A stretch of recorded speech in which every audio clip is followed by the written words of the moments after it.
जर कधी काही भांडणं झालेत, तुमच्यावरती अन्याय अत्याचार झालेत, तुम्ही वकिलाच्या शोधात जाता. पण त्यावेळी तुम्हाला कळतं की वकिलाची फी 25, 30, 40, 50,000 आहे आणि बहुतेक वेळा ती पैसे तेवढे नसतात. पण तुम्हाला माहिती आहे का, अशा परिस्थितीत तुम्हाला मोफत वकील मिळू शकतो, तोही सरकारतर्फे.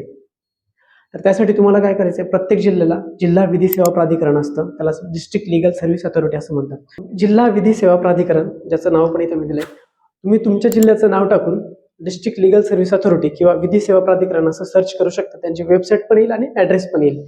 जिल्हा किंवा तालुक्याच्या ठिकाणी असं एक कार्यालय असतं, ज्यात तुम्हाला मोफत वकील मिळू शकतात.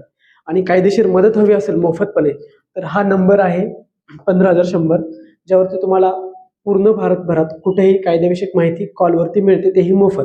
मित्रांनो, जिल्हा विधी कार्यालय किंवा तालुका विधी कार्यालयात एकदा जाऊन तुम्ही संबंधित अर्ज कलेक्ट करा. त्या अर्जामध्ये तुमची माहिती सोबत इन्कमचे प्रूफ्स आणि ॲड्रेस प्रूफ, आयडेंटिटी प्रूफ जमा करा, ज्यात पॅन कार्ड, आधार कार्ड असू शकतं. एकदा तो अर्ज सबमिट झाला, काही दिवसांनी त्याची स्क्रुटिनी किंवा तपासणी होते आणि नंतर तुम्हाला वकील दिला जातो.